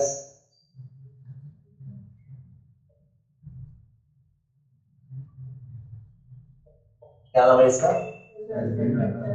इसे एक बार बोलिए, क्या नाम है इसका? और एक नाम से भी जाना जाता है, coefficient of self induction, sorry, coefficient of self induction. बोलो, कोएफिशिएंट ऑफ सेल्फ इंडक्शन। तो इसके दो नाम है, एक नाम है सेल्फ इंडक्टेंस और दूसरा नाम है कोएफिशिएंट ऑफ सेल्फ इंडक्शन। लिखा के देता हूं मैं, लेकिन पहले ध्यान से सुन लो। अब ये नया टर्म है, आपने रेजिस्टेंस सुना है, आपने इंडक्टेंस कभी भी नहीं सुना है। अब क्यों नहीं सुना बताता हूं। इंडक्टेंस पिक्चर में तब आता है जब कॉइल के अंदर का करंट चेंज होने की कोशिश करता है। अब यहां पे देखो ना, वो की को ऑन ऑफ कर रहे थे, तो कॉइल के अंदर का करंट कम ज्यादा हो रहा था ना, मतलब करंट चेंज होने की कोशिश कर रहा है, इसीलिए इंडक्टेंस की बात चल रही है। तो फिर अब तक क्यों ये बात करी? अब तक हमने जितने भी चैप्टर कवर किए, करंट, मैग्नेटिक फील्ड या मैग्नेटिज्म, इसमें बैटरी था। इन सारे चैप्टर में जो करंट था वो हमेशा से क्या था? कांस्टेंट। इवन 11th का करंट याद कर लो, उसमें भी बैटरी था। हमने आज तक कभी भी करंट को चेंज, हम हमेशा बैटरी के साथ कांस्टेंट करंट को डील करते आ रहे हैं। इसीलिए हमने सिर्फ और सिर्फ रेजिस्टेंस का बात ही किया है, हमने आज तक कभी भी इंडक्टेंस का बात नहीं किया है। तो दो बातें, इंडक्टेंस कॉइल के साथ रिलेटेड है, कॉइल का इंडक्टेंस होता है, और इंडक्टेंस पिक्चर में तभी आता है जब करंट चेंज होने की कोशिश करता है। अब ये इंडक्टेंस है क्या, वो भी सुन लो। इंडक्टेंस एक प्रॉपर्टी है कॉइल का, अपोज करने का। क्या करने का? आप बोलोगे अपोज करने का प्रॉपर्टीज रेजिस्टेंस, बराबर है, यहां पे कुछ अलग है। इंडक्टेंस मतलब क्या? अपोज करना, करंट को नहीं, चेंज इन करंट को। इसको मतलब अगर करंट चेंज होने की कोशिश कर रहा है तो उसे अपोज करना, बढ़ने की कोशिश कर रहा है तो बढ़ने को अपोज करना, घटने की कोशिश कर रहा है तो घटने को अपोज करना। रेजिस्टेंस क्या है? रेजिस्टेंस को इन सबसे फर्क नहीं पड़ता। रेजिस्टेंस का एक ही काम है, करंट दिखा अपोज करो। इंडक्टेंस ऐसा नहीं है। अगर मान लो करंट चेंज ही नहीं हो रहा है तो इंडक्टेंस पिक्चर में आएगा ही नहीं, क्योंकि उसका काम क्या है? चेंज को अपोज करना। किसको? चेंज इन करंट को अपोज करना। यही गाइस, तो इससे ये भी समझ लो, अब तक के चैप्टर में इंडक्टेंस इसलिए भी नहीं आया क्योंकि करंट चेंज हुआ ही नहीं। अब करंट चेंज होने जा रहा है, इसीलिए हम इंडक्टेंस की बात कर रहे हैं। तो रेजिस्टेंस का काम है करंट को अपोज करना, इंडक्टेंस का काम है करंट के चेंज को अपोज करना। इसको अपोज करना। अब इसके बारे में और भी डिटेल में बात करना है। एसी सर्किट में एक नया टर्म आएगा जिसका नाम है इंडक्टिव रिएक्टेंस। क्या फिलहाल इतना समझ में आ रहा है? ये रहा फ्लक्स का formula, L into R। Moral of the story, moral of the story, इस कॉइल के अंदर कितना फ्लक्स आएगा ये एक नहीं, दो बातों पे डिपेंड करता है। एक करंट पे जो हम डिसाइड करेंगे, और दूसरा कॉइल के सेल्फ इंडक्टेंस पे। और वो किस पे डिपेंड करेगा? डिपेंड करेगा कि कॉइल में कितने टर्न्स है, कॉइल का मटेरियल कैसा है, ज्योमेट्री कैसा है, इन सब बातों पे डिपेंड करेगा, सिर्फ करंट पे डिपेंड नहीं करेगा। आगे क्लियर? और एक चीज, ये जो हमने फ्लक्स लिखा हुआ है,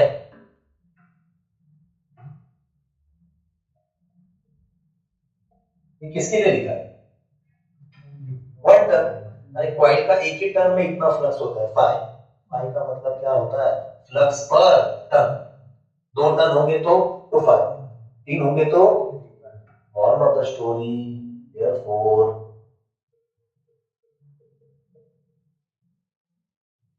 अगर कॉइल के पास मान लो capital N number of turns है, कितने टर्न्स है, तो यही फॉर्मूला कैसे लिखेंगे, ऐसे n phi is equal to L I. Guys ये फॉर्मूला भी इक्वली इंपॉर्टेंट है, ये छोटे से फॉर्मूला पे न्यूमेरिकल बनते हैं।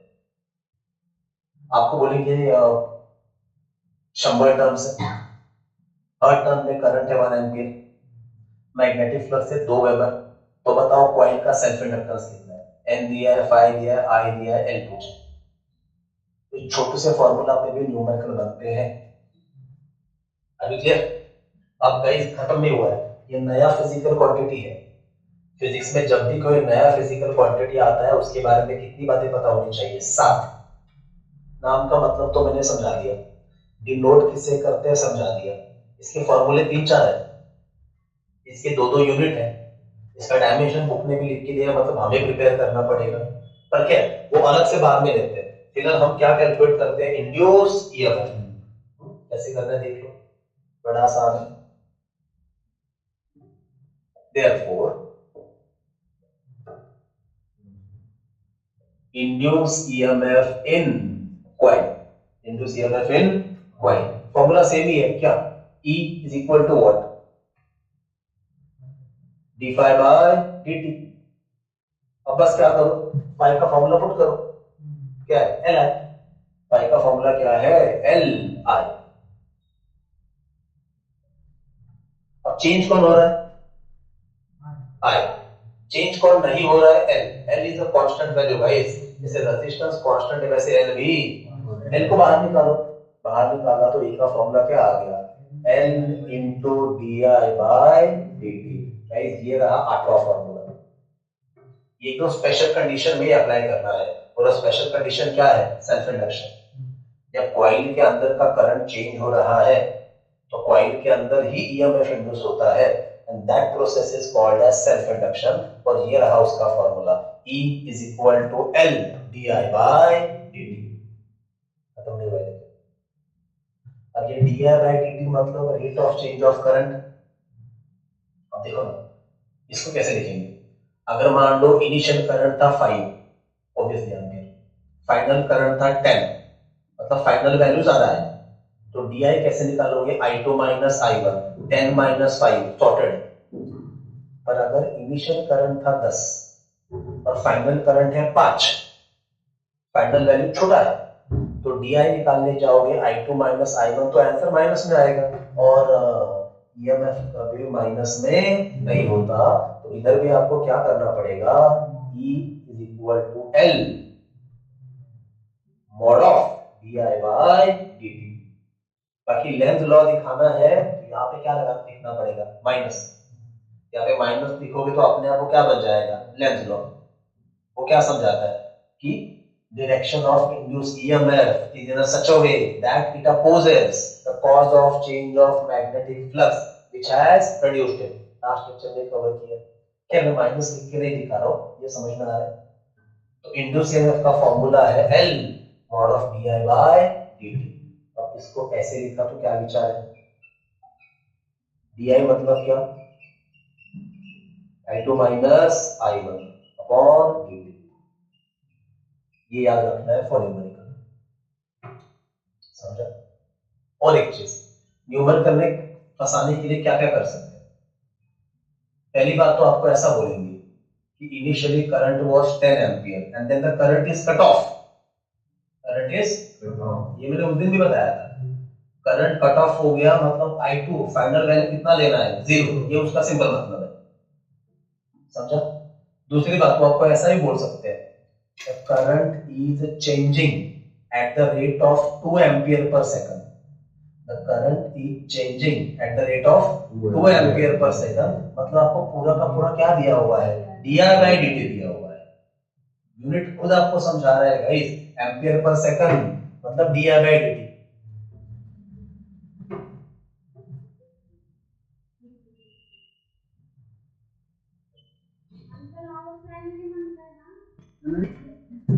तो गाइस जैसे मैंने कहा ये है 8वां फॉर्मूला सेल्फ इंडक्शन का। अब फॉर्मूला तो आ गया, इसको यूज करके न्यूमेरिकल भी कर लेंगे। और जैसे मैंने कहा अभी भी इसमें काम बाकी है, एल पे। सेल्फ इंडक्टेंस एक नया फिजिकल क्वांटिटी है, तो उसके बारे में 7 बातें पता होनी चाहिए। उसके डेफिनेशन बाकी है, यूनिट बाकी है, डायमेंशन बाकी है, वो हम इसके बाद लिखेंगे। और इस पूरे इसमें ना 2 फॉर्मूले आपको समझने हैं, एक ये n phi is equal to Li, very important formula, और दूसरा ये इंडोसियम। सॉर्टेड। आगे जाके क्या काम करना है वो भी बताता हूँ। ये कॉइल की जगह पे सोलेनॉइड आएगा और आपको बोलेंगे सोलेनॉइड का क्या कैलकुलेट करो, सेल्फ इंडक्टेंस, उसका अलग से फॉर्मूला बनाना है।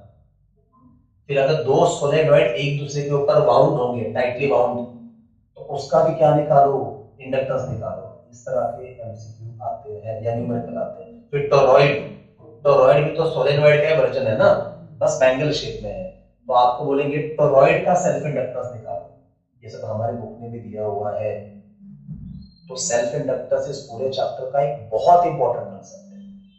कहता है कि इतने बड़े काफी है। एंड आउट देखो जल्दी। तो भाई जैसे मैंने कहा ये है सेल्फ इंड्यूस ईएमएफ का फॉर्मूला। अब ये तो हो गया, फॉर्मूला तो हो गया। अपार्ट फ्रॉम दैट अब हमें लेकिन इस एल के बारे में जानना है। जैसे मैंने कहा इसके 2 नाम है, पहला self inductance of a coil और दूसरा coefficient of self induction of a coil. ये एल डिपेंड करता है मटेरियल पे, नंबर ऑफ टर्न्स पे, उसके ज्योमेट्री पे, ये सब मैं लिखा के दूंगा। लेकिन अब जरा 7 बातों पे आते हैं। नाम का मतलब समझा दिया, डिनोट किससे करते हैं वो भी समझा दिया। अब तीसरी बात है डेफिनेशन, डेफिनेशन ऑफ फार्मूला। तो पहले फार्मूला लेते हैं क्योंकि फार्मूला से डेफिनेशन बनेगा। इधर देखिए, phi is equal to Li, तो यही से पहला फार्मूला बनता है L is equal to phi by I। ये रहा पहला फार्मूला सेल्फ इंडक्टेंस का। यहां से हम डेफिनेशन भी बना सकते हैं, कैसे? Self inductance of a coil is what? Magnetic flux per turn, magnetic flux per unit current. Division मतलब क्या होता है? पर, और नीचे करंट है तो क्या बोलेंगे? यूनिट करंट, मतलब 1 ampere.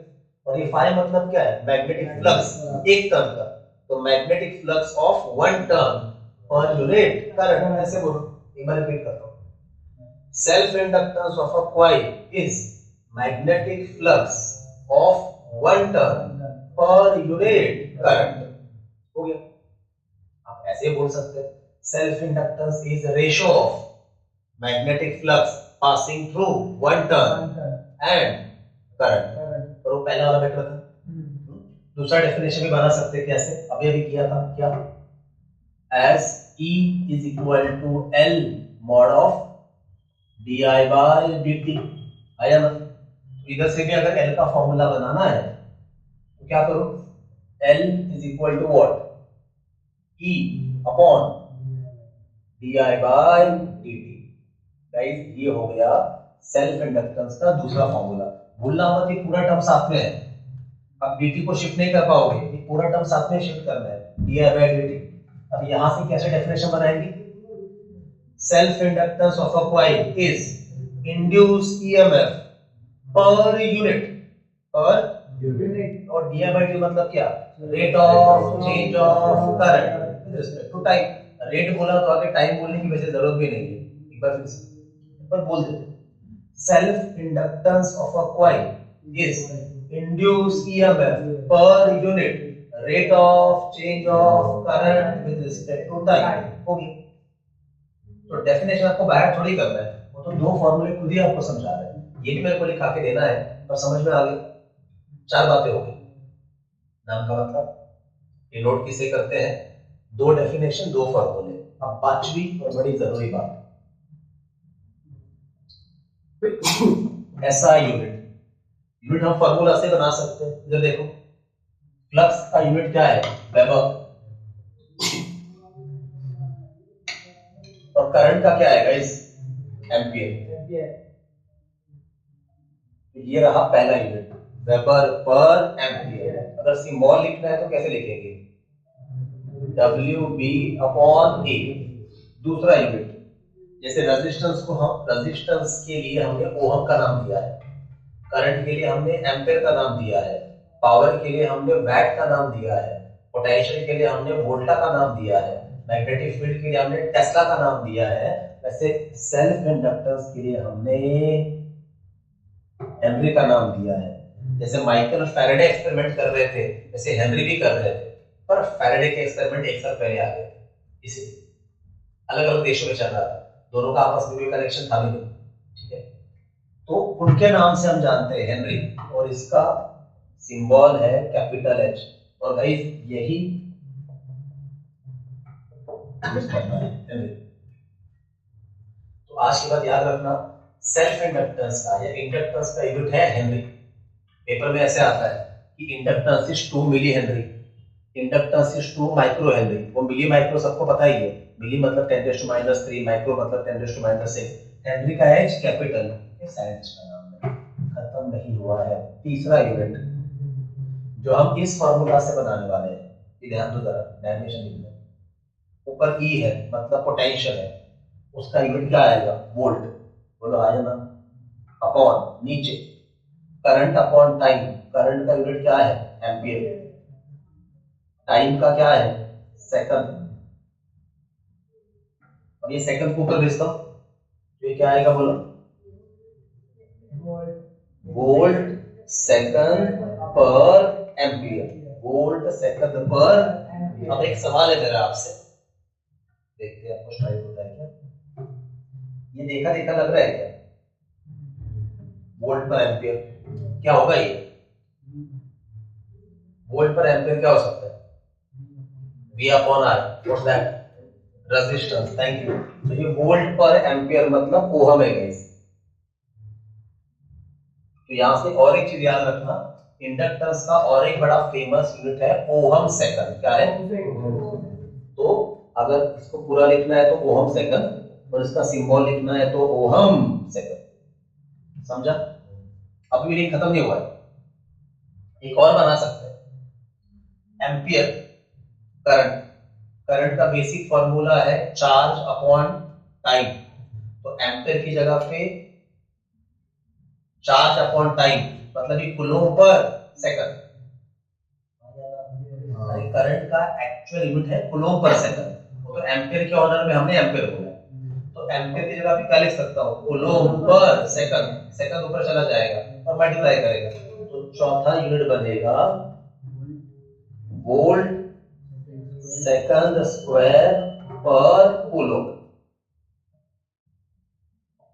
That is Vs square upon C। Obviously use नहीं होता, नो डाउट इन दैट, ज्यादातर हम क्या यूज करने वाले हैं, हेनरी, और ये सब क्यों पता होना चाहिए, क्योंकि एमसीक्यू में पूछा जा सकता है। तो गाइस कितनी बातें हो गई, 5, नाम का मतलब हो गया, डिनोट किसे करते हैं, एल, दो फॉर्मूले हो गए एल के, दो डेफिनेशन भी हो गए, यूनिट तो 4 हो गए, पहला बोलो कौन सा है, दूसरा, तीसरा, चौथा, ठीक है। छठी बात, स्केलर है कि वेक्टर है, सीधी सी बात है, स्केलर क्वांटिटी है, इंडक्टेंस रेजिस्टेंस की तरह ज्यादा या कम होगा। लास्ट द मोस्ट इंपोर्टेंट क्या रह गया, डायमेंशन, चलो इधर जगह बना के लिख देता हूं। अब आप सबको पता है डायमेंशन लिखने के लिए या तो फॉर्मूला चाहिए या तो यूनिट, इससे नहीं बन सकता, इससे बन सकता है फॉर्मूला से, नहीं तो एक काम करते हैं ना गाइस, ये हम बना ही चुके हैं ना यहाँ तक, यूनिट से बना सकते हैं, पर उसमें एक दिक्कत है, आपको वोल्ट का डायमेंशन बाहर थोड़ी, हमने जो 11 के डायमेंशन बाहर किए हुए हैं उसमें वोल्ट नहीं है, उसमें कूलम है, चार्ज का डायमेंशन बाहर किया है, सेकंड भी है। देखो जरा ध्यान से देखो, अगर टेक्स्ट बुक ने इसका डायमेंशन खुद लिख के दिया है मतलब ये प्रिपेयर तो करना पड़ेगा। चलिए on the board dimensions,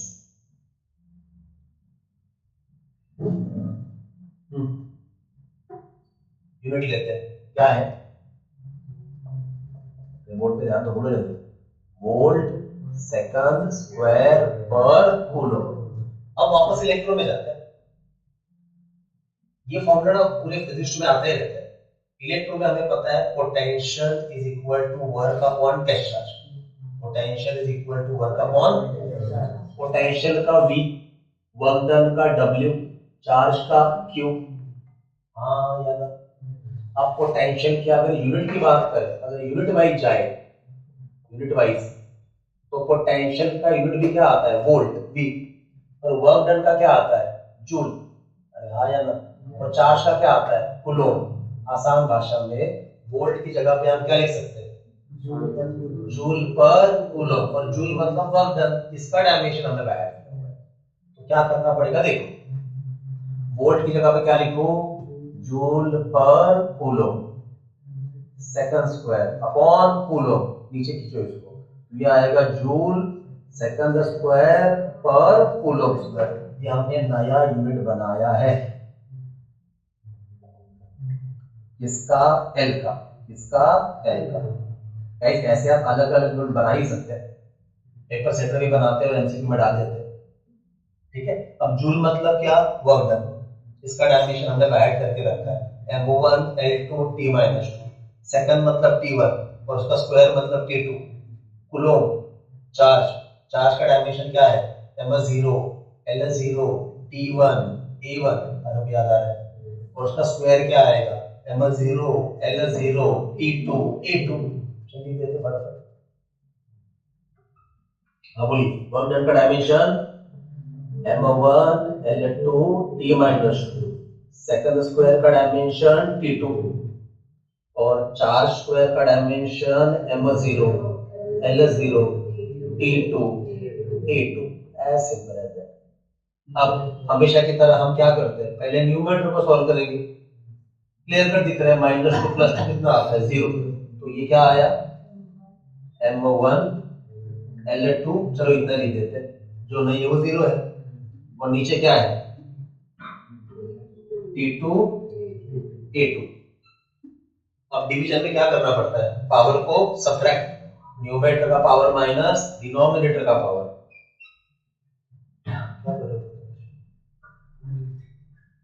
pen और पेंसिल को तुम डिसेंडिंग ऑर्डर में लगा रहे, डिसेंडिंग ऑर्डर में हम जो ऊपर तक रहो। ये मैथ्स नहीं है, स्कूल में था ना बेसिक। बोर हो गई दिख रहे थे, मैंने आके बता दी। झूठ मत बोलो, आके बता देती है सब कुछ। मैंने छोटा सा कोर्स किया था, कॉलेज होने के बाद 2-3 महीना फ्री था तो मैंने किया था। या ना सर? चलो दूसरे मिनट का बाकी। हाँ, तो बस डिवीजन में क्या करना है? न्यूमरेटर का पावर माइनस डिनोमिनेटर का पावर। ऊपर मास का पावर कितना है? 1, नीचे है ही नहीं। 1 माइनस 0 1। ऊपर लेंथ का पावर 2, नीचे है ही नहीं 2। टाइम ऊपर 0 है, 0 माइनस 2 माइनस 2। करंट का पावर ऊपर 0 है, माइनस 2। ये रहा गाइस सेल्फ इंडक्टेंस का डायमेंशन। हाँ, चार्ज कूलोम का, कूलोम का डायमेंशन है T1 A1 और उसका स्क्वायर T2 A2। एक स्टेप मैंने बाईपास कर दिया, मेरे ख्याल से इतना स्पीड तो हम डायमेंशन में पकड़ ही सकते हैं। ठीक है, तो इस तरह से गाइस जरा पढ़ो, सेल्फ इंडक्टेंस का डायमेंशन क्या आया है? M1 L2 T minus 2 A minus 2। ये वापस कह रहा हूं, बुक में लिखा के दिया है, मतलब ये जरूरी है। और बाहर मैंने भी नहीं किया, आपके सामने सॉल्व करके दिखाया हुआ है। So guys this is it, self induction भी हो गया। और ये जो नया फिजिकल क्वांटिटी आया था इंडक्टेंस या सेल्फ इंडक्टेंस, इसके बारे में हमने 7 बातें कवर कर ली। अब नाइन्थ वाला जो फॉर्मूला है या नाइन्थ वाला जो टाइप है, उसका नाम है म्यूचुअल इंडक्शन। नाम में मतलब है म्यूचुअल, मतलब जहां पे दो पार्टी, दो लोग इन्वॉल्व हैं, मतलब वहां पे एक की जगह पे दो कॉइल होंगे। दैट इज द बेसिक फर्क। ठीक है, काफी सारी चीजें तो रिपीट ही होने वाली है, पर फर्क ये है कि इसमें एक कॉइल है, उसमें दो कॉइल है। वो नाइन्थ वाला टाइप है। और 10वां टाइप है एसी जनरेटर, जहां से एक्चुअली एसी सर्किट अगला चैप्टर स्टार्ट होता है। इस तरह से 10 फॉर्मूले हो जाएंगे। ठीक है, इधर लिखा के देता हूँ फॉस्फोरोप्लस। हाँ, अब गाइस जैसे मैंने कहा, इसके बाद म्यूचुअल इंडक्शन लेना है, पर उसके पहले एक छोटा सा काम और करना है। अब जरा यहाँ पे ध्यान से देखिए, थोड़ा ध्यान से देखिए, मैं फिर से एक बार डायग्राम बना रहा हूँ, छोटी सी बात समझाता हूँ फिर रुक जाते हैं। मान लीजिए ये हमारा वो कॉइल है, ये बैटरी है और ये की है। जैसे आगे जाके तो एसी सर्किट में भी वापस आएगा ये। हम जब की को ऑन ऑफ कर रहे हैं, करंट बढ़ रहा है, घट रहा है, बढ़ रहा है, घट रहा है। मान लो फाइनली करंट कांस्टेंट करना है इतना आई नॉट। फिलहाल इतना समझ लो, आई नॉट मतलब सर्किट का मैक्सिमम करंट। अब ये टर्म कहां से आया, तो ये अगले चैप्टर से आया, एसी सर्किट से। सिंपल सी बात ये है गाइस, हम जब इसमें करंट बढ़ाने की कोशिश करेंगे सर्किट में, तो इंडक्टर के अंदर का इंडक्टेंस जाग जाएगा और वो करंट के बढ़ने को क्या करेगा, अपोज। इंडक्टेंस का नेचर है वो।